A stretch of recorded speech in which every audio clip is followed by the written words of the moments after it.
तो आज की वीडियो में जो कंबाइन हार्वेस्टर होने वाली है वो है ACE कंबाइन हार्वेस्टर। तो स्पेसिफिकेशन की तो सबसे पहला आता है इंजन। देखिए इंजन जो है वो मोस्टली कंबाइन हार्वेस्टर के अंदर है, उसकी जो लंबाई चौड़ाई है वो लगभग 2.29 के करीब में इसकी ऊपर की जो कर सकते हैं। गूगल पे mm टू फिट करेंगे तो उसमें कन्वर्ट हो जाता है, तो कन्वर्जन आप करके देख सकते हो। अब किसी में 20 लीटर का भी होता है, किसी में 30 का भी होता है, तो इसके अंदर जो है वो 50 लीटर का हाइड्रोलिक टैंक लगाया गया। कंबाइन हार्वेस्टर आपको थोड़े कम नॉन ब्रांडेड जो कंबाइन हार्वेस्टर हैं उनके रेट में भी आपको हो सकता है मिल।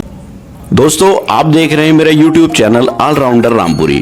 तो अपने इस चैनल पर मैं कुछ जेन्युइन और इंफॉर्मेटिव वीडियोस डालता हूं जो कंबाइन हार्वेस्टर, कार, ट्रैक्टर और मोटरसाइकिल से रिलेटेड होती हैं।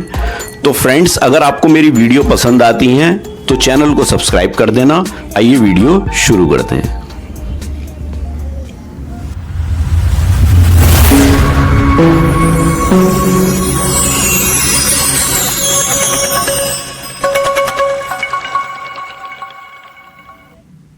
तो दोस्तों आज की इस वीडियो में जो हम बात करने वाले हैं वो भी कंबाइन हार्वेस्टर से रिलेटेड बात करेंगे। तो आज की वीडियो में जो कंबाइन हार्वेस्टर होने वाली है वो है ACE कंबाइन हार्वेस्टर। तो बहुत कम आपको देखने को मिलती होगी ये कंबाइन हार्वेस्टर, क्योंकि इसकी सेल बहुत कम है, लेकिन ये अपने आप में एक ब्रांड है। और आपने इस ब्रांड का जो ACE का आपने ट्रैक्टर भी देखा होगा और बहुत सारे इंप्लीमेंट और ये प्रोडक्ट बनाता है ACE। तो ये सिर्फ दो टाइप की कंबाइन हार्वेस्टर बनाते हैं। तो नंबर 1 जो है वो ACE ACW करके ये आती है 14 फीट के कटर बार में, 101 हॉर्स पावर का इसके अंदर इंजन रहता है। और दूसरी है ACE ACT 60 जो 7 फीट के कटर बार में आपको देखने को मिल जाती है, जिसके अंदर जो इंजन यूज किया गया है वो 62 हॉर्स पावर का इंजन यूज किया गया है और ये चैन वाली कंबाइन हार्वेस्टर होती है। तो आज की इस वीडियो में जो हम बात करेंगे वो ACE ACW 101 की बात करेंगे जो 14 फीट के कटर बार में आपको देखने को मिल जाती है। तो इसमें जो पूरा डिटेल से आज हम वीडियो में बात करेंगे वो सबसे पहले इसका टेक्निकल स्पेसिफिकेशन की बात करेंगे, कटिंग मैकेनिज्म की बात करेंगे, रील की बात करेंगे, थ्रेसिंग सिस्टम की बात करेंगे, स्ट्रॉ वॉकर और सीप्स क्लीनिंग और डायमेंशंस, और सबसे लास्ट में बात करेंगे इसके प्राइस की। तो वीडियो में लास्ट तक बने रहें। तो देखिए सबसे पहले तो मैं आपको बता दूं ये ACE जो है वो ब्रांड है और ये भी अच्छा ब्रांड माना जाता है, लेकिन बस सेल की बात है, जो फेमस हो जाती है वो कंबाइन हार्वेस्टर ज्यादा चल जाती है। तो क्वालिटी इसकी भी बहुत अच्छी होती है, ऐसा नहीं है, ये भी प्रोडक्ट अच्छे बनाता है ACE, इसके ट्रैक्टर वगैरह और बहुत सी चीजें अच्छी रहती हैं। तो आइए सबसे पहले हम बात करते हैं टेक्निकल स्पेसिफिकेशन की। तो सबसे पहला आता है इंजन। देखिए इंजन जो है वो मोस्टली कंबाइन हार्वेस्टर के अंदर सेम ही होता है, जैसे कि अशोक लेलैंड का 101 HP का जो 2200 RPM जनरेट करता है, वही इंजन सभी के अंदर यूज किया जाता है, जो 6 सिलेंडर इंजन होता है। और इसका जो एयर क्लीनर होता है वो ड्राई टाइप आपको देखने को मिल जाता है। अब बात कर लेते हैं कटिंग मैकेनिज्म की। तो कटिंग विड्थ की अगर बात करें तो इसकी 4600 mm की कटिंग की विड्थ है, जो चौड़ाई होती है कटिंग की वो 4600 mm की है, मतलब 14 फीट कटर बार है तो इसकी जो चौड़ाई है। अब रील की बात कर लेते हैं। देखिए रील के लिए भी इसमें एक एडजस्टमेंट दिया हुआ है, रील की स्पीड को आप एडजस्ट कर सकते हो मैकेनिकली जो आप स्पीड होती है रील की उसे भी कंट्रोल कर सकते हो। रील की हाइट को भी कंट्रोल कर सकते हो आप, वो हाइड्रोलिकली सिस्टम इसमें रहता है। अब थ्रेसिंग सिस्टम की बात कर लेते हैं। देखिए थ्रेशिंग का जो ड्रम है उसका जो तो थ्रेशर की जो चौड़ाई है वो 1275 mm की चौड़ाई है, और जो उसकी डायमीटर है वो डायमीटर जो है 600 mm की डायमीटर है, जिसे हम गोलाई कहते हैं। फिर स्पीड की बात कर ले रील की, तो देखिए 522 से 1125 RPM की इसकी रील की स्पीड रहती है। अब नंबर ऑफ स्ट्रॉ वॉकर की अगर बात करें तो देखिए 5 स्ट्रॉ वॉकर ही इसके अंदर भी आपको देखने को मिल जाते हैं। फिर स्ट्रॉ वॉकर की जो लंबाई है वो 3800 mm की लंबाई आपको यहाँ देखने को मिल जाती है, और स्ट्रॉ वॉकर की जो चौड़ाई है वो 235 mm की आपको यहाँ देखने को मिल जाती है। अब क्लीनिंग सीप्स की अगर बात कर लें तो यहाँ पर आप देखेंगे कि दो तरह की सीप्स इसमें होती हैं, ऊपर और नीचे। तो जो ऊपर वाली सीप है उसकी जो लंबाई चौड़ाई है वो लगभग 2.29 के करीब में इसकी ऊपर की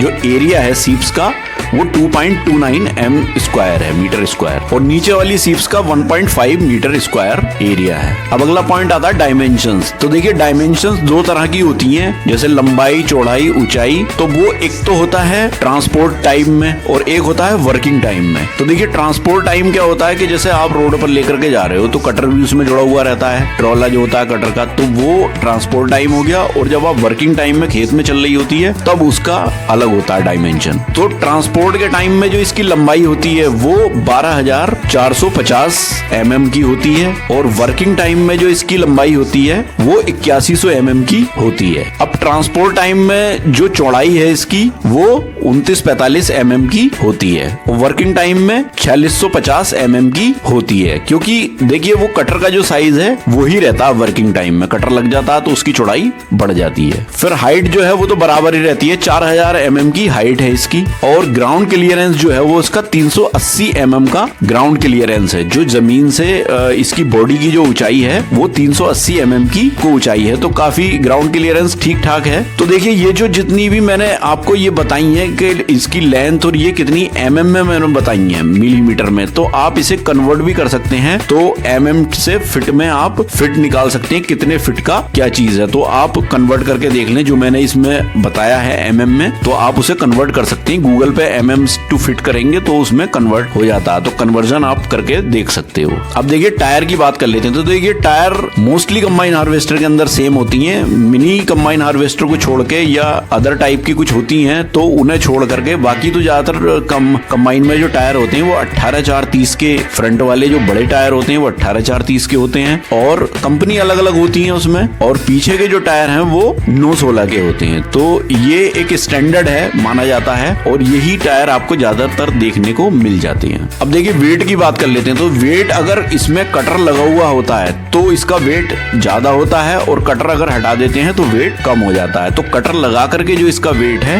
वो 8450 किलोग्राम है और कटर हटाकर 7250 किलोग्राम है। तो ये तो इसके वेट की बात हो गई। अब इसके कैपेसिटी की बात कर लेते हैं। तो देखिए सबसे पहले कैपेसिटी में आता है डीजल टैंक। तो डीजल टैंक की जो कैपेसिटी है वो कितनी है, तो इसका जो डीजल टैंक है वो 350 लीटर का डीजल टैंक है। तो देखिए ज्यादातर किसी में 350 का मिलेगा, 380 का मिलेगा, किसी किसी में 400 से ऊपर भी होता है। तो जितना ज्यादा बड़ा टैंक होगा डीजल टैंक उसके फायदे भी होते हैं कि आपको जल्दी जल्दी तेल नहीं डालना पड़ता। मान लीजिए सीजन में कंबाइन हार्वेस्टर जब खेत में चलती है तो आपके पास इतना टाइम नहीं होता है, डीजल के लिए भी बहुत दिक्कत हो जाती है। तो जब डीजल टैंक बड़ा होता है तो आपको डीजल की टेंशन कम हो जाती है। और हाइड्रोलिक टैंक जो है इसका, जो सारा जितना भी हाइड्रोलिक सिस्टम इसके अंदर चल रहा है तो उसके लिए जो टैंक बनाया गया है, एक रिजर्वायर टैंक होता है, तो वो 50 लीटर का इसमें टैंक लगाया गया है। बाकी किसी किसी में 20 लीटर का भी होता है, किसी में 30 का भी होता है। तो इसके अंदर जो है वो 50 लीटर का हाइड्रोलिक टैंक लगाया गया है। तो अब लास्ट में बात कर लेते हैं इसके प्राइस की। तो देखिए प्राइस जो है इसका वो वेरी करता है अलग अलग स्टेट में, अलग अलग डीलर पर। तो एग्जैक्ट प्राइस तो इसके बिल्कुल कोई नहीं बता पाएगा, क्योंकि अलग अलग डीलर का अलग मार्जिन होता है। और कभी कभार ऐसा होता है कि कंबाइन हार्वेस्टर ट्रांसपोर्टेशन में खर्च ज्यादा आ जाता है या कुछ इस तरह का रहता है, तो वो अलग अलग वेरी करता है। तो इधर उधर थोड़े बहुत प्राइस हो सकते हैं। वैसे एक जो इसका लमसम प्राइस है वो 26 से 27 लाख रुपए के करीब में इसका भी प्राइस है। तो ये आपको इतने अमाउंट में कुछ इधर उधर आपको ये कंबाइन हार्वेस्टर भी मिल जाएगी। और एक ब्रांड है ये भी। तो लेकिन होता क्या है कि जैसे कि आपने देखा होगा कि ज्यादातर किसान जो है, जैसे एक स्वराज ट्रैक्टर होता है वो काफी फेमस ट्रैक्टर है, तो वो लोगों में दिमाग में ये है कि स्वराज ट्रैक्टर बहुत अच्छा है, तो बस वो उसकी रिसेल वैल्यू भी हो जाती है और परचेजिंग भी ज्यादा होती है। ऐसी अब एक तरह का महिंद्रा अर्जुन भी आ गया है, जबकि ट्रैक्टर और भी बहुत अच्छे अच्छे होते हैं। लेकिन बस एक होता है ना कि एक जनरल उसमें आ जाता है पब्लिक की निगाह में, तो बस उसी पे पब्लिक दौड़ती है। तो बस यही सिस्टम है कि मोस्टली पब्लिक जो है अदर कंबाइन हार्वेस्टर पर जाती है जो ज्यादा फेमस होती हैं, जैसे बड़े बड़े ब्रांड हैं उसमें जा रहे हैं। लेकिन इस तरफ ध्यान किसी का जाता नहीं है। तो